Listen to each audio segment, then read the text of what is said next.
The Galactic Union had many opinions about humanity. Most of them weren't flattering to the older species of the galaxy. Humans were considered a volatile anomaly and evolutionary accident that had somehow survived its own violent history. Their planet had endured mass extinctions, brutal climate shifts, and centuries of self-inflicted wars.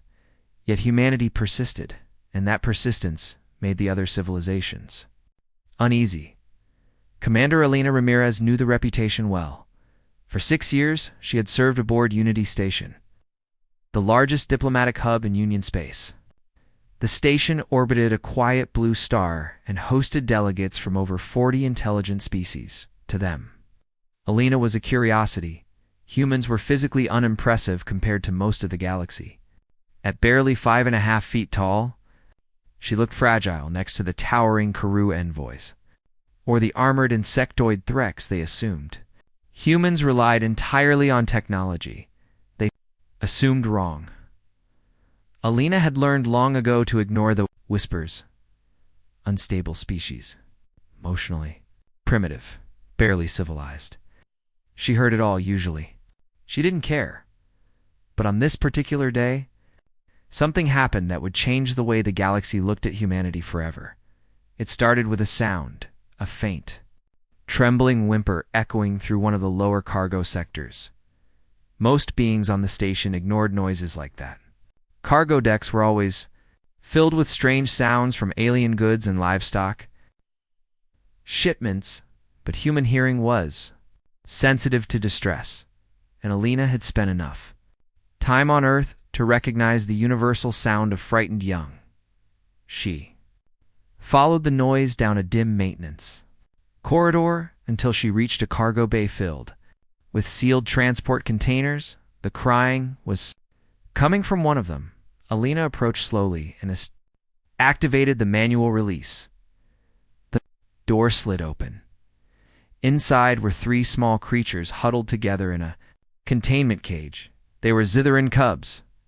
Their species had recently joined the Union, peaceful crystalline beings known for their gentle telepathic abilities.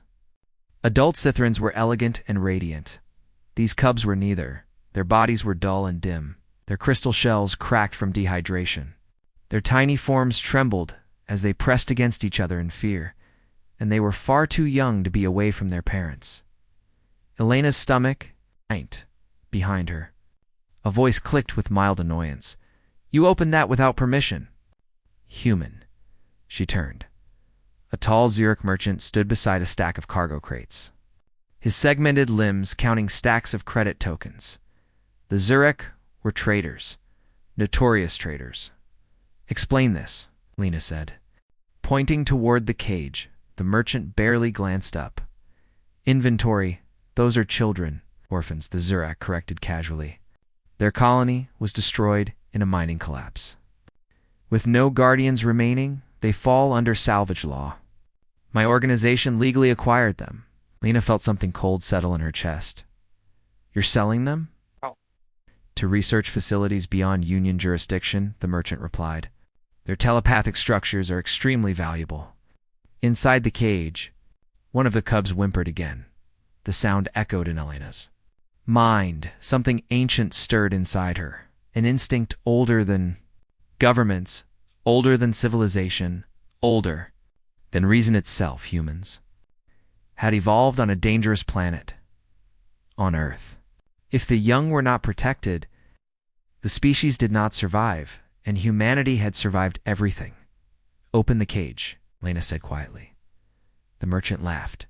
"You misunderstand your authority." "Human." He gestured to the station's ceiling. "Union law protects commercial transport. You cannot interfere." Elena didn't raise her voice. She simply spoke again. "Open the cage." The Zurich's mandibles clicked in irritation. "And if I refuse?" Elena slowly activated the transmitter in her wrist implant. "Then things are about to get complicated." Across the station, an encrypted signal flashed through the human diplomatic network. Protocol Sentinel, a contingency created years earlier when humanity realized something important about the galaxy.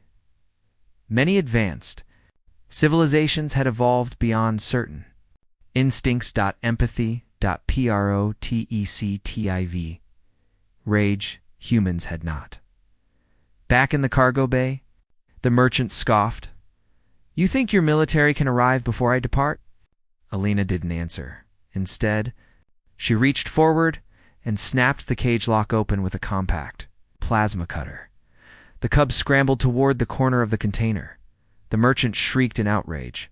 Security. Within seconds, station guards stormed into the cargo bay.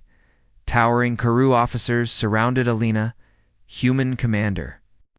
Their leader said sternly, "Step away from the cargo." Elena stood in front of the cubs.